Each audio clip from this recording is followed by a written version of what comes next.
ಚಿಟಗುಪ್ಪಿ ಆಸ್ಪತ್ರೆಯಲ್ಲಿ ಈಗ ಕೆಲವೊಂದು ದಿನಗಳಿಂದ ಅತ್ಯಾಧುನಿಕ ಸರ್ಜರೀಸ್ಗಳೆಲ್ಲ ನಡೀತಾ ಇದ್ದಾವೆ. ಅದರಂತೆಯೇ ಒಂದು 30 ವರ್ಷದ ಹೆಣ್ಮಗಳು ಏನು ಗರ್ಭಚೀಲ ಕೆಳಗಡೆ ಸರಿಯುವಿಕೆಯಿಂದ ಪ್ರೊಲ್ಯಾಪ್ಸ್ ಏನಂತೆ ಅದು ಬಂದಿದ್ದರು. ಹಾಗೆ ಅವ್ರಿಗೆ ಲ್ಯಾಪ್ರೋಸ್ಕೋಪಿಕಲಿ ಇಲಿಯೋಪೆಕ್ಟಿನಲ್ ಫಿಕ್ಸೇಷನ್ ನಮ್ಮಲ್ಲಿ ಮಾಡಿದ್ದೇವೆ.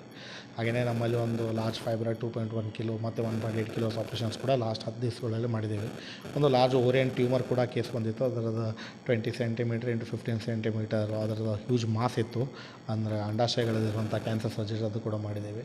ನಮ್ಮಲ್ಲಿ ಈಗ ಹಲವಾರು ಹರ್ನಿಯ ಆಪ್ರೇಷನ್ಸ್ಗಳು ಕೂಡ ಆಗ್ತಾಯಿದೆ. ಕರಳು ಬೇನೆ ಆಪ್ರೇಷನ್ ಕೂಡ ಆಗ್ತಿದೆ. ಕಿಡ್ನಿಗಳ ಆಪ್ರೇಷನ್ಸ್ ಕೂಡ ಆಗ್ತಾಯಿದೆ. ಕಿಡ್ನಿಗಳಲ್ಲಿ 4 ಸೆಂಟಿಮೀಟರ್ದ ಸ್ಟೋನ್ ಇತ್ತು, ಅದರದ್ದು ಕೂಡ ಲ್ಯಾಪ್ರೋಸ್ಕೋಪಿಕಲಿ ಇಲ್ಲಿ ಆಪ್ರೇಟ್ ಆಗ್ತಾಯಿದ್ದಾವೆ. ಹಾಗೆ ನಮ್ಮಲ್ಲಿ ಈಗ ಅತ್ಯಾಧುನಿಕ ಸರ್ಜರೀಸ್ಗಳು ಚಿಟಗುಪ್ಪಿ ಆಸ್ಪತ್ರೆಯಲ್ಲಿ ಆಗ್ತಾಯಿದ್ದಾವೆ. ನಿಮ್ಮೆಲ್ಲ ಭಾಳ ಒಂದು ಗೌರವ ಜಾಸ್ತಿ ಇರುತ್ತೆ. ಪೇಷಂಟ್ಸ್ ಬಂದವರೆಲ್ಲ ನಿಮಗೆ ಅಭಿನಂದನೆ ಸಲ್ಲಿಸ್ತಾರೆ. ಕ್ವಶನ್ಸ್ ಇತ್ತಲ್ಲ ಸರ್, ಈ ಸಮಾಜ ಸೇವೆಗೆ ಬಂದಾಗ ರೋಗಿಗಳಿಗೆ ನಾವು ಅಭಿನಂದನೆಗಳನ್ನು ಸಲ್ಲಿಸ್ತಾ ಇದ್ದೇವೆ. ಯಾಕಂದರೆ ಅವರು ಕೂಡ ನಮ್ಮ ಮೇಲೆ ನಂಬಿಕೆ ಹೆಚ್ಚಿಗೆ ಇದೆ. ನಮ್ಮಲ್ಲಿ ಬಂದ ಟ್ರೀಟ್ಮೆಂಟ್ ತೊಗೊಂಡ್ಮೇಲೆ ಅವರು ಗ್ರ್ಯಾಟಿಟ್ಯೂಡ್ ಏನಿದೆ ಅದಕ್ಕೆ ನಾವು ಯಾವಾಗಲೂ ಚಿರಋಣಿಯಾಗಿರ್ತೇವೆ.